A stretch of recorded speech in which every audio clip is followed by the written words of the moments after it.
तस्करी के मामले में जो ज्ञापन दिया, मामला तो ये था। दूसरा, आपने क्लेम लगाया है कि इनका जो भाई है वो एमडी सप्लाई करता है, बिल्कुल अमल की सप्लाई करता है। तो क्या प्रशासन के ध्यान में नहीं है मामला?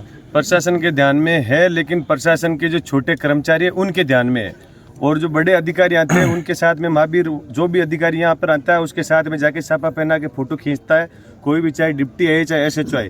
तो ये प्रोटोकॉल तो पूरे मकराना में नहीं, पूरे राजस्थान में जोधपुर रेंज में भी IG साहब ने बंद भी किया है कि कोई भी SHO डिप्टी अपने प्रोटोकॉल जमाने के लिए खुद का स्वागत छापा माला नहीं पहनेगा, क्योंकि लोग उसकी फोटो का गलत यूज करते हैं और उस मिस यूज महावीर पारिक लोगों में रोब जमाता है कि डिप्टी मेरा खास है, SHO मेरा खास है।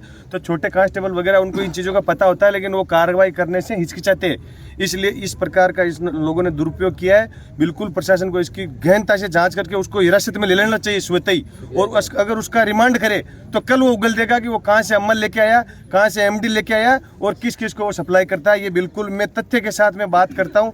और जो 255 यूनिट की बात अभी तक आ रही है, प्रशासन ने ऑथेंटिक 255 की है, वो ब्लड 255 थैलियां हैं, वो यूनिट तो वो 325 से भी बाहर जाएगा, क्योंकि प्रत्येक में 660 से भी ज्यादा उसमें ML ज्यादा होता है। हाँ, तो 82 यूनिट ज्यादा होता है, तो 255 और 82 यूनिट कितना बनता है? 325 के लगभग वो ब्लड जा रहा है। इतनी बड़ी तस्करी होने के बावजूद भी लोग बोल नहीं रहे। मैं कह रहा हूँ पुलिस को कई बार मैंने अभी भी बताते हैं श्री राम जी कंपनी में कि जब कोर्ट स्वतः ही संज्ञान लेता है तो पुलिस को भी इस प्रकार के जनहित के मुद्दों में खुद को अपने आप रिपोर्ट दर्ज करनी चाहिए कि इस लोगों ने इस प्रकार का MD का काम किया है, अमल बेचने का काम किया है।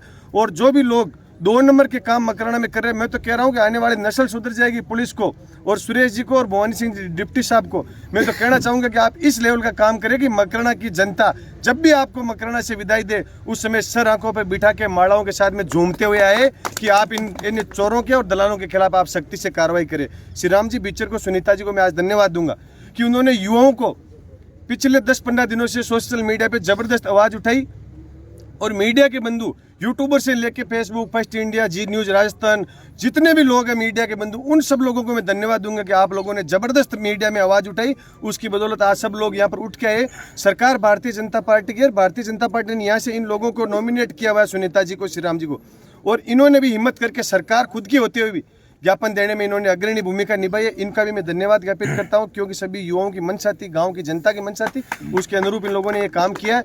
मैं समझता हूं इसकी बहुत अच्छी तरीके से जांच होगी। 7 दिन का ML साहब ने वैसे भी अल्टीमेटम दिया है, आज 7 तारीख हो रखी है। जस्ट 7 दिन बाद में 14 तारीख को मुख्यमंत्री महोदय कुचामण में आ रहे हैं एक मूर्ति अनावरण करने के लिए। उसमें 100% मैं समझता हूँ सुनीता जी, श्री राम जी मुख्य अतिथि के रूप में वहाँ पहुँचेंगे, हम भी इनके साथ में वहाँ पहुँचेंगे। तो इनसे मैं निवेदन करूँगा कि अपनी लेटर हेड पे लिख के CBI जांच की मांग CM साहब से उस मूर्ति अनावरण प्रोग्राम में भी आप पर्सनली उनको दे सकते हैं। कल राज्यपाल महोदय तेजा स्थली में आ रहे हैं, वहाँ पे मुंडवा में हम भी वहाँ जाएंगे और हम वहाँ राज्यपाल महोदय को भी बाई हैंड देंगे। आप SDM साहब के मार्फत तो भिजवाए रहे, बल्कि बाई हैंड भी हर जगह देंगे। और जब तक विरोध करते रहेंगे, जब तक इन लोगों के कड़ी से कड़ी सजा नहीं मिल सके, सारे मुलजिम नहीं पकड़ में आए, जब तक इनका विरोध करेंगे। किसी के बाप से डरेंगे नहीं, कोई हमें खरीद नहीं सकता।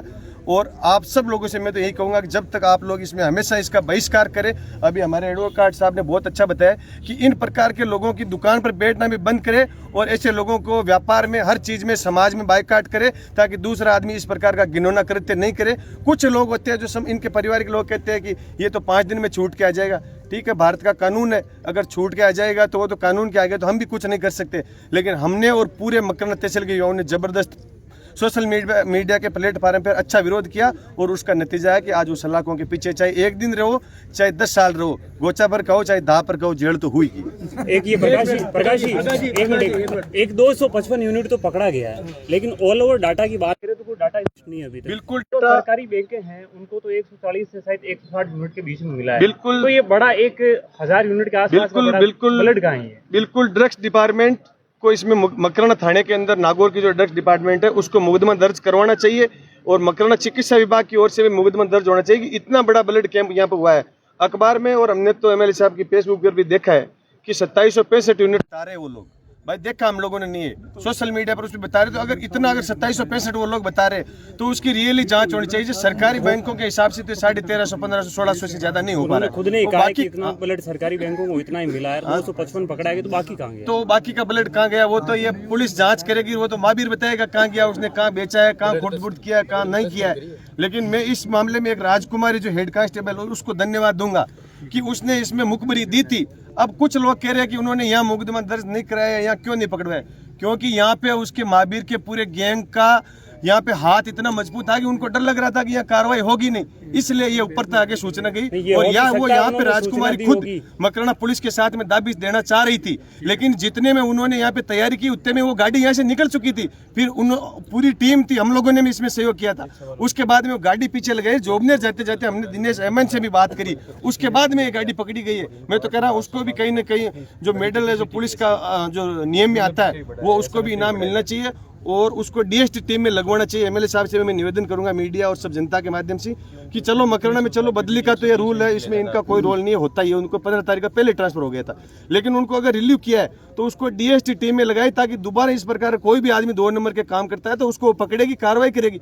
अगर कुछ लोग कह रहे हैं कि वो गलत काम करती है, गलत करेगी तो अगली भुगतेगी, लेकिन अपन उन लोगों को डीएसटी में लगवाए ताकि जो चोरी के 2 नंबर के काम हो रहे हैं उन पे दोबारा कार्रवाई हो। धन्यवाद। सरकारी बैंकों को 130 यूनिट के आसपास तक की बोला गया था कि यहाँ तक लेना आपको, और इस बैंक को इतना जो रक्त दिया है तो इसकी क्या क्षमता थी इतनी कि इतना रक्त नहीं? वो तो देखो आयोजन समिति बता सकती है और पुलिस और मतलब वो ड्रग्स डिपार्टमेंट बता सकता है कि उसकी क्या क्षमता थी क्या नहीं थी। धन्यवाद।